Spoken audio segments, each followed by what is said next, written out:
Hello नमस्कार, कैसे हैं आप सभी लोग। उम्मीद करते हैं अच्छे और प्रसन्न होंगे। सभी का स्वागत है आपके अपने चैनल हिंदी ग्रुप स्टडी पर। तो आज हम एक महत्वपूर्ण भक्ति काल में संत काव्य सूफी काव्य धारा चल रही थी, उसका कुछ पार्ट हमने करा दिया है और नेक्स्ट दूसरा पार्ट हम देखेंगे। और जिसमें हम यहाँ तक पहुँच गए थे, सर्वमान्य मतानुसार चंदायन के रचनाकाल मोहनलाल दाऊद को ही सूफी काव्य की प्रमुख रचना माना है। और इसके आगे वाले जो प्रश्न हैं पॉइंट हैं उनको देखेंगे। पॉइंट हैं इसमें नेक्स्ट दूसरा पॉइंट है, ध्यान से देखिएगा, थोड़ा सा अच्छा पॉइंट है, ये समझने योग्य है, इसीलिए आप थोड़ा सा ध्यान से देखेंगे इस पॉइंट को। पॉइंट है सूफी मत के संप्रदाय। सूफी मत में निम्नलिखित 4 संप्रदाय प्रचलित हुए हैं। 4 संप्रदाय चले हैं सूफी मत में, याद रखिएगा। जैसे संत कृष्ण काव्य धारा में हमारे बहुत सारे संप्रदाय उल्लेखित हुए हैं, लेकिन सूफी काव्य धारा में केवल 4 संप्रदायों का उल्लेख है, जिनके प्रवर्तिकाल निम्न अनुसार है। ठीक है, ऑप्शन पहला हम देखेंगे चिश्ती संप्रदाय, जिसका प्रवर्तक है ख्वाजा मोइनुद्दीन चिश्ती और इनका समय काल रहा है 12वीं शताब्दी। चिश्ती संप्रदाय पहला जो सबसे पहले स्टार्ट हुआ है वो चिश्ती संप्रदाय है, जिसके प्रवर्तक हैं ख्वाजा मोइनुद्दीन चिश्ती और समय काल इसका 12वीं सदी रहा है लगभग।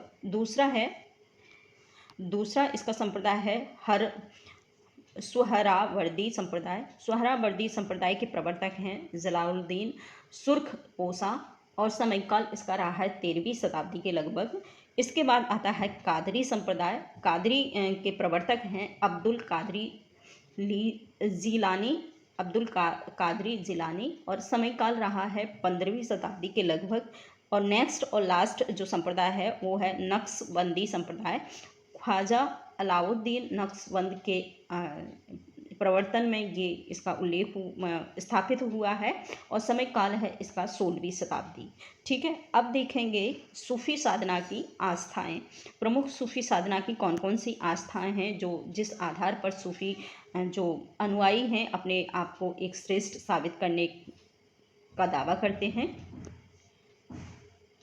सूफी आस्था है सूफी साधना के अंतर्गत साधक के निम्न 4 अवस्थाएं मानी गई हैं। जैसे हमारे हिंदू में भी, सनातन धर्म में भी 4 अवस्थाएं हैं, जिसको हम कहते हैं धर्म, अर्थ, काम, मोक्ष। और इसके साथ ही 4 आस्थाएं हैं, जैसे हमारे में हैं बाल्यावस्था और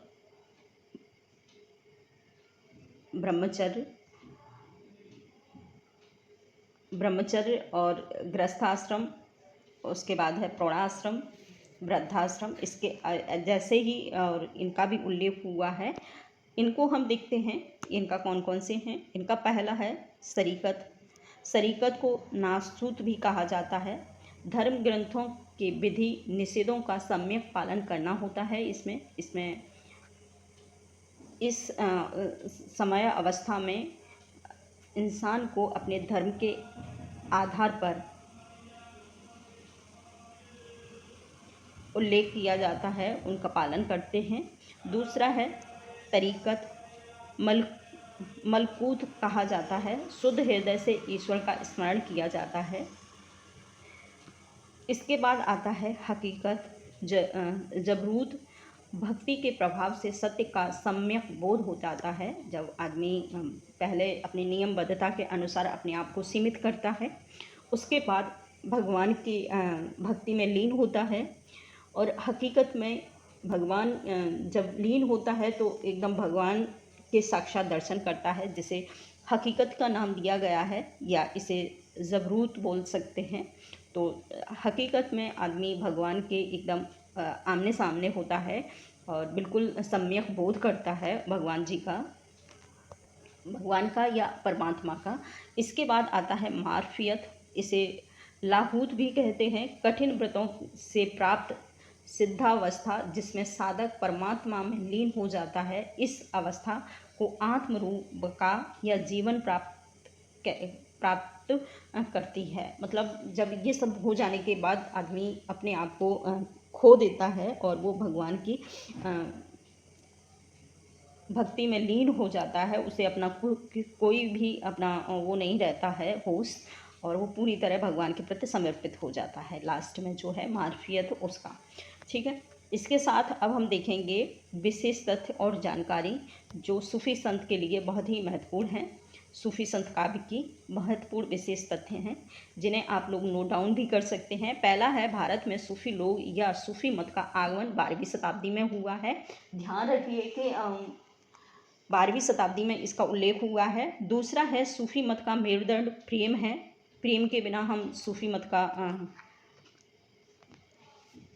मत का नाम नहीं ले सकते हैं, यानी कि प्रेम से ही आधारित है। प्रेम के बिना हम इसका विकास नहीं कर सकते हैं। नेक्स्ट दूसरा पॉइंट है इसमें, सूफी मत में राविया, ये महत्वपूर्ण है। राविया, सूफी मत में राविया नाम की एक कवित्री भी हुई हैं, आप याद रख सकते हैं। दूसरा है, समासोक्ति सूफी कवियों का सबसे प्रिय अलंकार रहा है। उल्लेख है कि जितना भी सूफी काव्य लिखा गया है उसमें समासोक्ति अलंकार का बहुत ही प्रयोग हुआ है, बहुत ज़्यादा अधिकता से प्रयोग हुआ है। इस आधार पर आचार्य रामचंद्र शुक्ल ने कहा है कि काव्य को ही समासोक्ति उपनाम दे दिया जाए। या तो इतना ज़्यादा समासोक्ति अलंकार का प्रयोग हुआ है तो इस सूफी काव्य को ही समासोक्ति काव्य क्यों नहीं कहा जा सकता, ऐसा माना है आचार्य रामचंद्र शुक्ल ने। इसके बाद हम देखेंगे दूसरा पॉइंट नंबर है 5। इसमें है, सूफी मत मानवीय प्रेम इश्क मजाजी को देवीय प्रेम इश्क हकीकी की सीढ़ी कहकर पुकारते हैं। यानी कि अब ये भगवान के प्रति प्रेम है और जो नायक नायिका के रूप में उसे ये इश्क मजाजी के रूप से मानते हैं और इश्क हकीकी की सीढ़ी कहकर इसे पुकारते हैं। इसके बाद हम देखेंगे नेक्स्ट पॉइंट, दूसरा पॉइंट नंबर है 6। सूफी मत के अनुसार ईश्वर एक है और उसे हक कहा जाता है। यानी कि सूफी के, जैसे हमारे हिंदुओं में बहुत सारे भगवानों को मान्यता दी गई है, लेकिन सूफी मत के जो मतानुयायी हैं वो कहते हैं कि सिर्फ भगवान एक है जिसे हम हक कह सकते हैं। इंसान को हक तक पहुंचने के लिए अवस्थाएं पार करनी पड़ती हैं। 4 अवस्थाएं हैं, उन्हें हम शरीकत, तरीकत, हकीकत और मार्फियत कहते हैं। 4 अवस्थाओं को पार करना पड़ता है तब ईश्वर के हक तक पहुंच पाता है मानव। इसके बाद है पॉइंट नंबर 7 में है, मार्फियत अवस्था में आत्मा वका प्राप्ति करती है।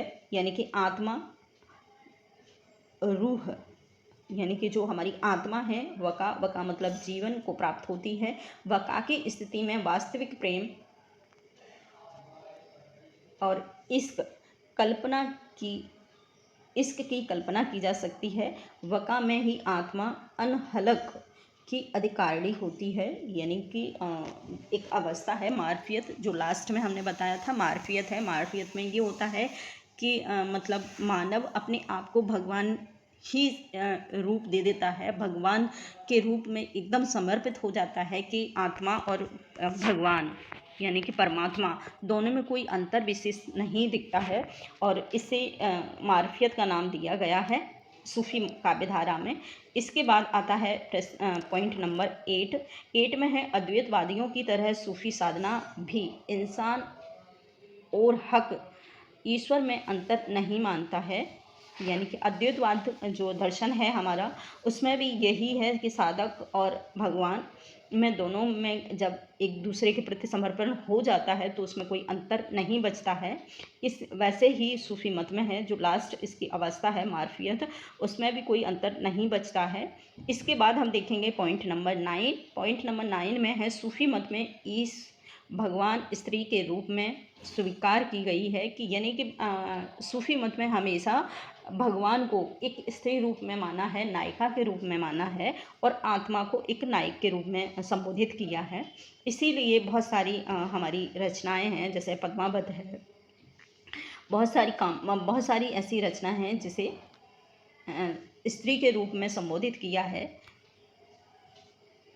भगवान को स्वीकार, जबकि भारतीय परंपराओं में इस भगवान भावना को पुरुष के रूप में स्वीकार किया है।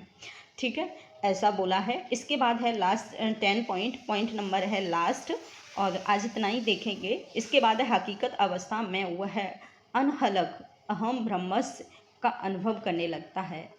ठीक है, तो ये प्रमुख कुछ पॉइंट हैं सूफ़ी मत के जिन्हें हम अपने याद कर सकते हैं। इसके बाद हम देखेंगे प्रमुख सूफ़ी कवियों की रचनाएं और उनका परिचय थोड़ा थोड़ा देखेंगे, जो भी महत्वपूर्ण कवि हैं और उनकी महत्वपूर्ण रचनाओं को देखेंगे जो बहुत ही महत्वपूर्ण हैं हमारे सूफ़ी मत साहित्य में।